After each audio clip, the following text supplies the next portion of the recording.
Boeing going down like the Titanic. And we'll tell you why right after this.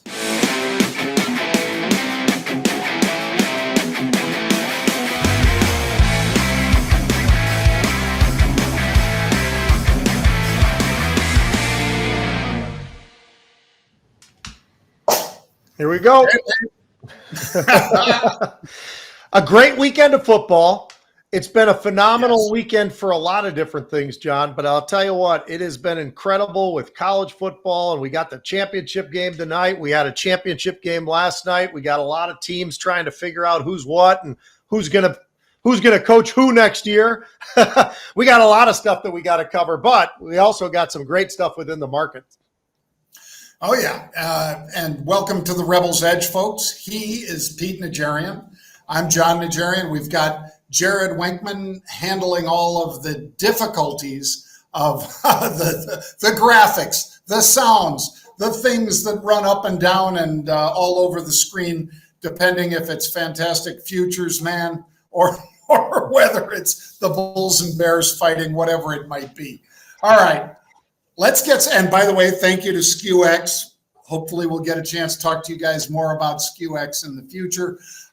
Pete, let's start off with the macro minute because we always kick it off with that. And I'm going to say this week, it's about Wells Fargo, JP Morgan, and Bank America kicking off earnings this Friday. What do you got this week? I love that, John, and I think you're right, but I'll give you sort of the backdrop of the macro minute for today, and it's kind of a today only. Maybe it's a little bit more extended, but how about Bitcoin and Boeing? So you've got two different names that are going in completely opposite directions. Bitcoin today over 45,000. You got Boeing, obviously, after this past weekend and all the headaches that were going on for them there, getting just absolutely pounded early on. It's bounced a little bit, but we talk about two different areas of the market where you're going in different directions. And Boeing, the influence that has on the Dow, early on at least, the Dow was down significantly, and most of that because of Boeing. Yeah, well, it's a significant component, and they have had so much trouble with this 737, Pete, but let's cover that when we cover Boeing. Yep. Let's talk for a moment about Fantastic Futures. Fantastic Futures. Where's that little futures man flying across the screen? Jared's slacking. Yeah, Jared, watch your butt.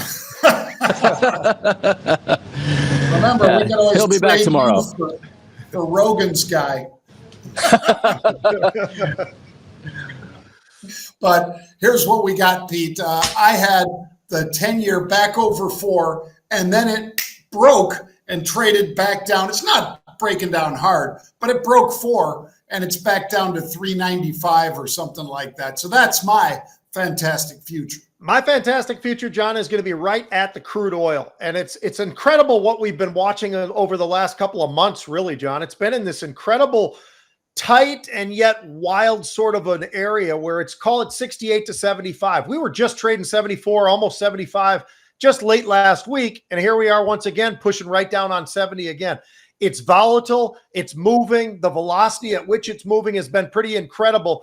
And I bring this up because I think for everybody out there, John, I don't think people always understand this isn't how crude normally trades. You know, it might get a spike here and there, but this up, down, up, down, up, down has been absolutely extraordinary. It continues, and crude oil today, a lot closer to 70 than 75. Yeah, definitely. I saw it down 4.5% early on, Pete. Yeah. All right. Well, those are the fantastic futures then, folks. Let's talk about Boeing. We opened the show with Boeing. I don't know how you couldn't, because when you have a midair fuselage blowout, that's what they said it was, Pete. The side of the plane came off. Luckily, nobody got sucked out, Pete, but a bunch of cell phones went right flying out the window. Not window, but the hole that was created. And this is a 737 MAX. Now, this isn't the engines being moved forward, which is one of the problems with the first MAX issues, but now maybe you've got an issue with the construction of the plane. So Boeing's down 7%. Spirit Aerosystems, SPR, was down 18 to 20%. It's cut that by more than half. But Pete, don't you kind of want a plane that stays together till you get off of it? John, it's why whenever I get on a flight, I look and I check it out. Now, sometimes if it's going a long distance, it's probably not a 737 anything. But when it's a little bit shorter, it probably is, or at least there's a chance that it is. That's why I always look. And then I start peering around just trying to figure out, all right, how old is this thing?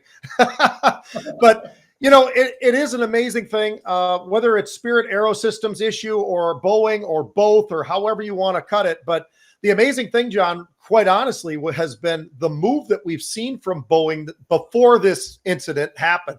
It's been absolutely incredible. In October, this is a stock that was $180. By December, the end of December, $260. And now today, we're talking somewhere between, call it 225 and 230. So an incredible run to the upside. They're still holding on pretty decent, especially if you just even compare that to October at $180. But nonetheless, this is going to be painful. It's something that they're going to have to deal with more than just a single day.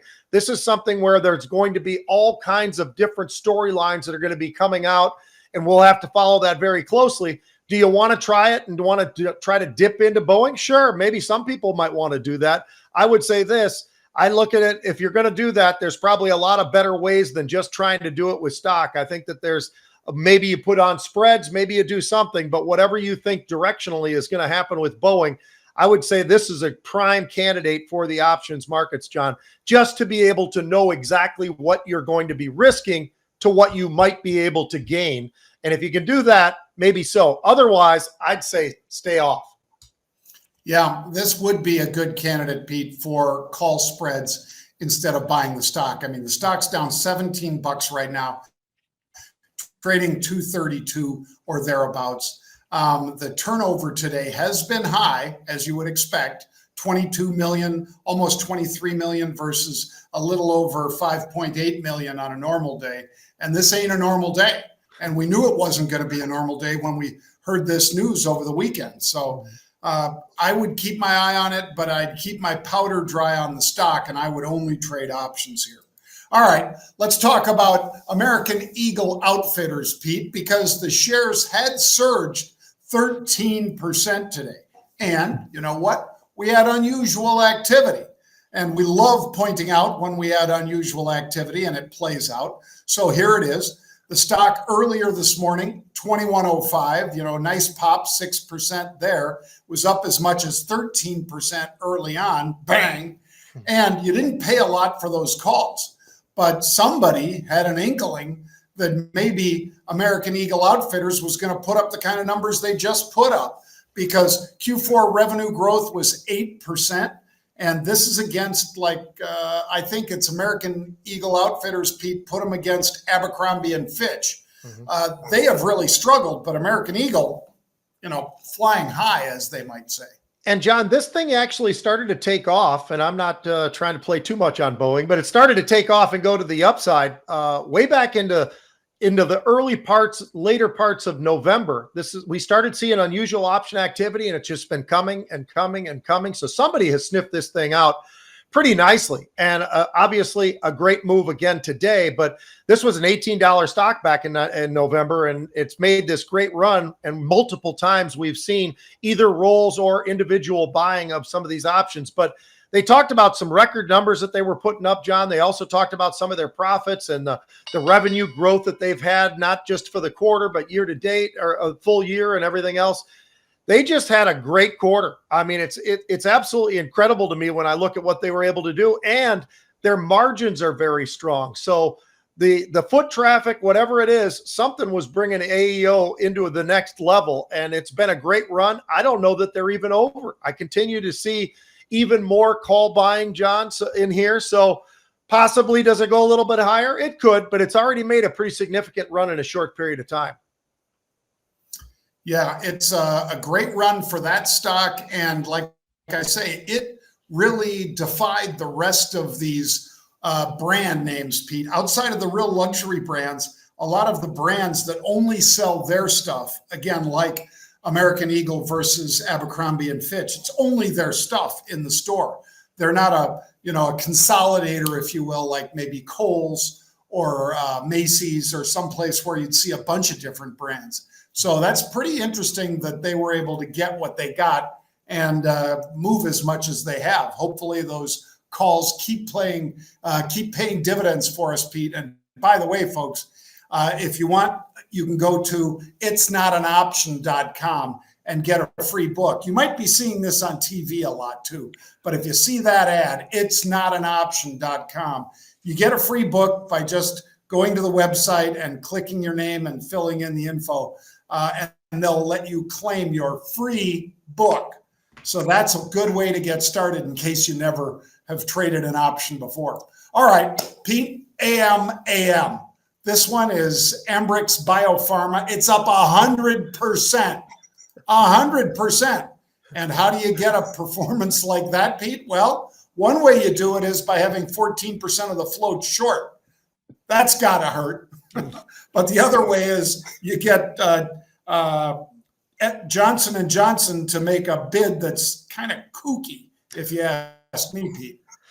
It is. It's an amazing bid, John, because normally, you start to look at a company and you analyze it, and we do the same thing as what they're looking at. And you start saying, all right, now, if this were a buyout candidate, what are you going to do? And biotechs generally are, right? I mean, there's the group that are very large and they've got the capital to be able to get all their different drugs and treatments all the way to the very finish line.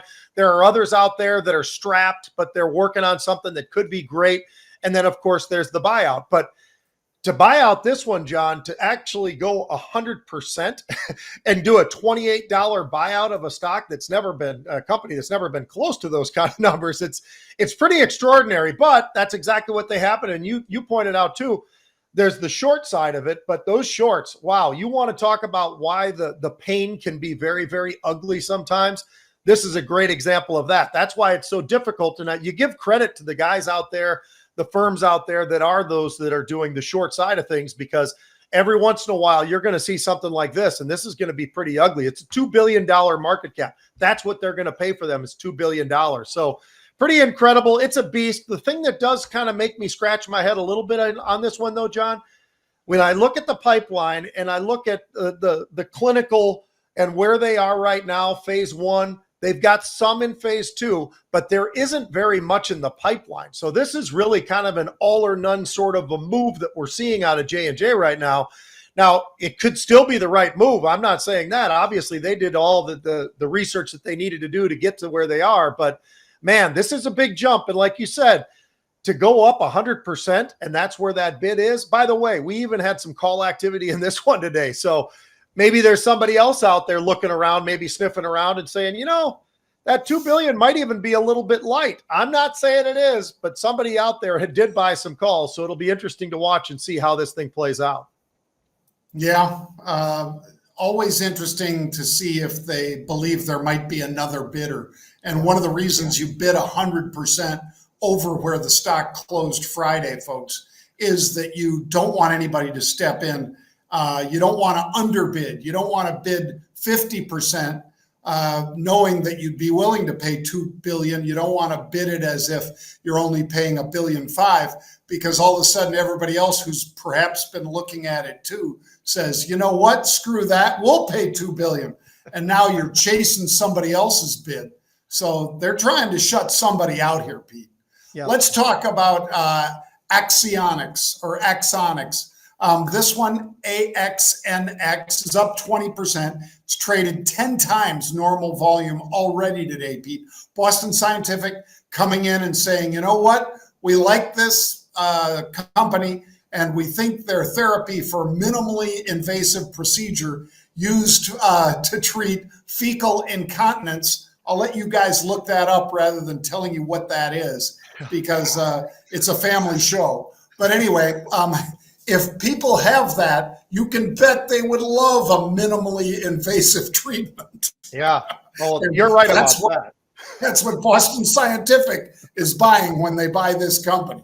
Yep, they're talking about urinary and bowel and those kind of issues, John, as you were just pointing out, and small, hopefully smaller devices that are part of what they're doing. It's really interesting. They do an implant and all the rest of it, and it's something that's pretty special, actually, and could be something really great. Obviously, Boston Scientific is right on board on that, and they're we're talking about what, John, almost $4 billion acquisition. This is, I think, 3.7 billion, something like that. This is a big number. So it's something that's obviously in belief. You were talking about those volumes as well. First 90 minutes, John, it had already traded 6.5 million contracts on a stock that generally on an average day trades about 500,000. So we are talking about some really, really big numbers here, a lot of turnover, and for all the right reasons. This is why Biotech, which is where I started when I came from football and I got to the trading floors and had a pre-med background. John was nice enough to throw me in some pits down there where there was biotech companies. And I'll tell you what, once you start to learn a little bit about some of these biotechs, you start knowing about a heck of a lot more of those biotechs and how they can move. And this is a great example. These last two stocks out here where you've got devices and biotechs and all the rest of it, it's incredible what that value can be. And sometimes you need to have that much more money. Acquisitions are there. And some of these can be some of the biggest acquisitions that you'll ever see. It's absolutely incredible. And this one, very, very interesting. I'm telling you, this turnover's incredible. And like you said, John, in all seriousness, these are major problems that they're getting something solved. And this is something that a lot of folks are going to understand someday, unfortunately, but at least we're going to have the right types of products out there, devices, therapeutics, whatever it might be. And this is something very good, I think, for the future. Absolutely, it is. It's something that, like we've said, that if you're lucky enough to get on this bandwagon, you probably want to cash out here, folks. I don't know that I want to wait around until I either get Johnson & Johnson stock or the all cash bid. I think I would probably take the money and run, Pete. Yep. All right. So what exactly, Pete, are you focused on right now as far as moving into the sports, Pete's Red Zone sports area? Yeah, John, I think it's always interesting because of where we are right now. We just finished the regular season, right? And it again, a great season. A lot of parity in the NFL this year. Incredible numbers when you look at TV ratings and everything else. I mean, it's just the dominance of NFL is showing itself more and more and more every single year. And we don't seem to ever see much of a break. Now, that being said, John, on a different side of this whole thing that I think is pretty interesting, how about the fact that it's the day where a lot of folks, although it didn't happen just today, it happened earlier in the season as well, but we're going to have a lot of coaching openings in the NFL, GM openings in the NFL, positional, like offensive coordinators, defensive coordinators. It's absolutely incredible what we've seen this past season, whether it's Atlanta, who just fired Smith yesterday, Arthur Smith. I'll tell you, you can understand why these owners get a little bit now. I think some of them get a little bit too antsy. They expect too much too fast. But it is incredible what they have to do with some of these coaches. But you've got to perform. That is not something. This is just like being a trader, John. If you can't do it, somebody else will, and they're going to go find that somebody else. You can look at Carolina, Atlanta, Washington, the Raiders, the Chargers. Jack Del Rio is gone. Ron Rivera is gone. All these coaching changes is absolutely incredible. And that's the type of thing we are seeing this type of time of year. I think they got it right, though, John. When I look at some of these, what the records are of some of these coaches, you kind of scratch your head and say, all right, well, 3 or 4 years and you're still well below 500. That's a problem.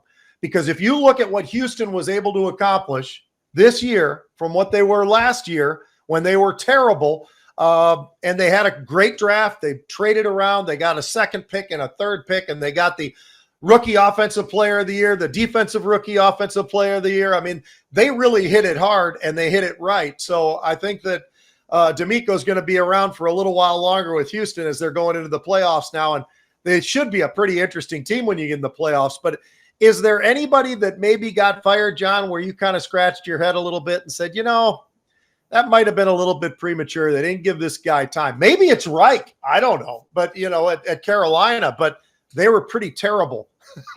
What do you think? They were terrible. And unfortunately, one of the things that guy will be able to point to, Pete, is that wasn't my guy. Right. I told him I wanted CJ Stroud, not Bryce. They gave him Bryce Young, and Bryce Young is a bust. Will he even be in the league in 2 years, Pete? If he doesn't beef up a lot, my answer is no, because that guy is too small. I know there are quarterbacks of diminutive size. You and I have a friend that we spent a lot of time with in LA, Doug Flutie, who banged around Canadian and NFL for a while. But there ain't a lot of guys that are of his stature, I'll say again, Pete, that are able to have long careers in the NFL. Doug is one of the only ones. The next one that comes to mind really would be, I guess, if you wanted to say Russell Wilson, because he's pretty small also, but at least he's thick. I mean, I think he can take the hits, and he runs and takes those hits. Might not be a good guy in the clubhouse, but he does take the hits, and he did while he was with Seattle. And maybe Drew Brees, Pete, he was kind of on the smallish side as well, but Drew knew what he had to do to get the ball downfield. He couldn't be a drop back passer. He had to scramble to the right or left. And more times than not, he could get that done. And that's how they won a Super Bowl, that and maybe those bounties, Pete. But I am interested in your thoughts, Pete, on you got a guy like Rivera. He's been a great coach at Carolina, didn't do so well with the Washington team, but the ownership in Washington just sucked. And maybe this new owner will do a better job, but they traded away their two best defensive players for a bag of balls. Do you think, Pete, that Ron Rivera would trade down to be a defensive coordinator someplace? Because quite frankly, I think that's his forte, not being the head coach. I agree with you. I mean, he did have a run at Carolina, but that ran out. He got the opportunity at Washington, and in 4 years, Johnny ended up with a 26-40 record, which is not very good, obviously. So we both love him to death. He was our brother Paul's roommate through college at Cal Berkeley, and two outside linebackers. They were very good friends and knew each other very well. So we want the very best for him. And I'll tell you what, from a quality person aspect, unbelievable. Yeah. But it's still the NFL, and it's about wins and losses. You can be a quality person, and maybe sometimes you're not even a quality person, but if you win, they kind of look past that. So I'm speaking of maybe the coach at Denver. But anyway. Let me throw one more thing at you, Pete, real quick. Yeah. So when we said, folks, that 93 out of 100 of the most watched TV shows this year were the NFL, the other 7, I think 4 of the other 7, Pete, were college football games.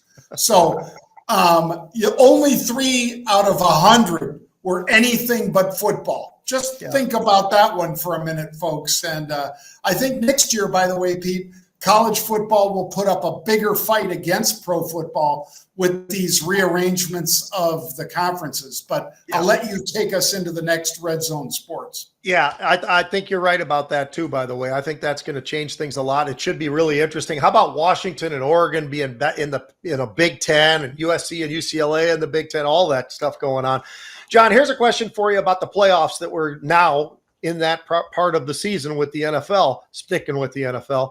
But who's the scariest team that's in the playoffs other than San Francisco and Baltimore? Who do you look at when you look at some of these playoff teams and say, you know, the way these guys were playing towards the end of the year? Because I'll give you one right now.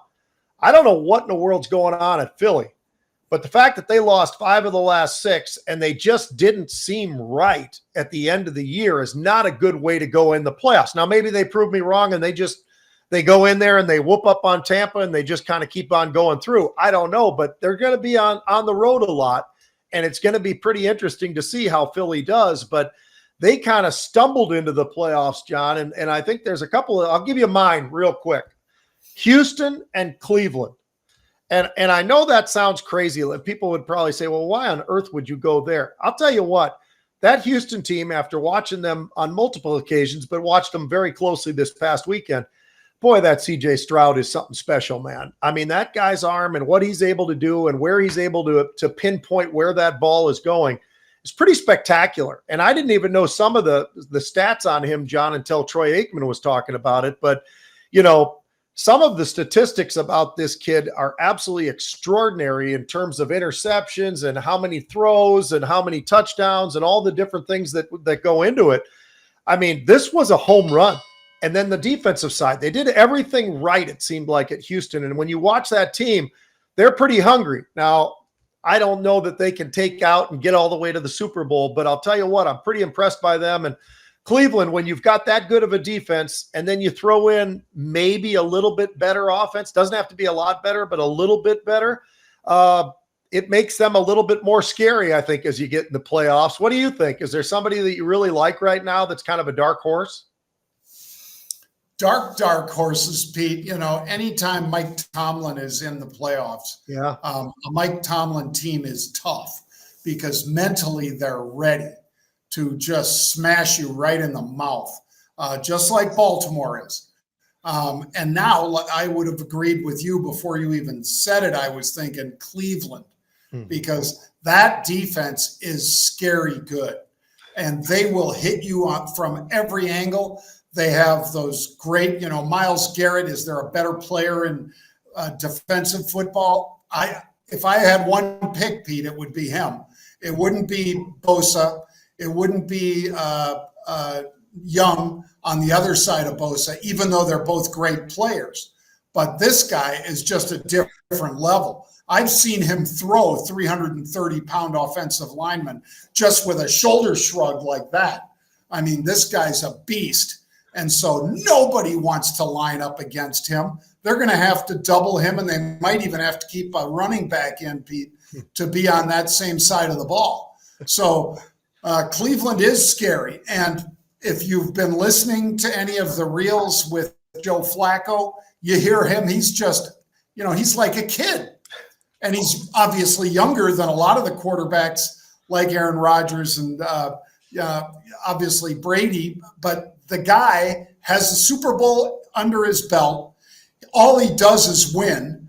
And, you know, to have a guy as big as he is that is just loving being out there, Pete, it's an exciting guy to watch. So Cleveland would be my team to watch as far as, you know, a spoiler.